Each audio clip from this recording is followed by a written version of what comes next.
So I'm here today with my buddy Norm in real estate, and my name's Eric. And one of the things that we've been talking a lot about recently is those individuals who have equity in their home that's occurred over these last several years, a great um, increase in equity with real estate, but yet so many people are stuck with a low interest rate. That's a bad way to put it, stuck with a low interest rate, isn't it? That's where they are.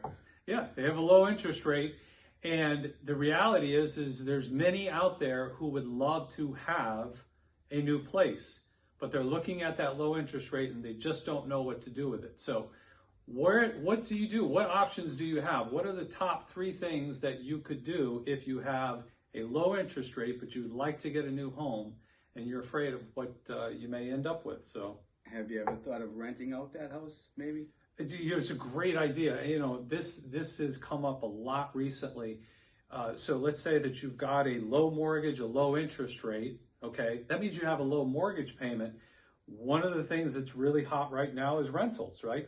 Rental real estate. And so let's say that you have a $1,400 mortgage payment. You might have a rental prop. You may be able to convert that to a rental property that could do what? 2,400 a month. Yeah, so now all of a sudden, that property, instead of actually selling it, getting rid of it, you could actually turn it into some cash flow, increase in cash flow on a monthly basis, maybe 1,000, maybe even more per month. And what could you do with that extra cash? Well, it would give you the ability to afford more, right? The affordability now goes up with the next place.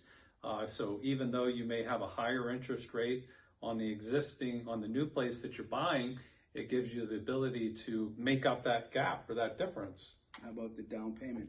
The down payment, I mean, you've got a lot of equity in the home. Many people right now are taking out home equity lines of credit to access a little bit of equity to now serve as the down payment on the new home. It's a great option for sure. It does sound like a great option. What we should do next is what? Have people get in touch with us? Yeah, I think because there's so many things to consider. The variables out there, and this is it, right? The variables like other debt that you may have. The average person right now has auto loan payments that are in excess of sometimes $700 a month. The ability to maybe pay off auto loans, high interest auto loans, or high interest credit card debt. There's a lot of people out there that have been, kind of labored by high interest credit card debt recently. So selling their home might give them the ability to pay that off. Even those student loans that are coming due soon.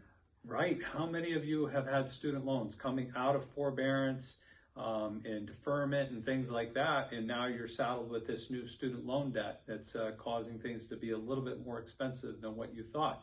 Selling a home, paying off student debt. We have something in the mortgage industry we call household interest rate. So let's say that you have a mortgage that's 3.25%, and that's fine. That's your low interest mortgage debt. But if you've got credit cards and auto loans and student loans that are in excess of that, credit card debt over 20%, auto loans over 10%, your household debt interest rate could actually be 9, 10, 11%, even with that low mortgage rate. So selling a property, paying off other forms of debt might be a very valuable thing financially to do, even though you have that low interest rate. I like that a lot. It sounds like the next step is for someone to get in touch with us. They should get in touch with us. It's all your scenario. Every scenario is different. Not everybody's the same. So understand your scenario, what your options are. There is no right or wrong answer. Sometimes it's just a matter of putting together what you want to do with financially what's the best thing to do. Sounds like a great idea. Looking forward to hearing from you. Give us your feedback and look forward to more video. Bye now. Bye.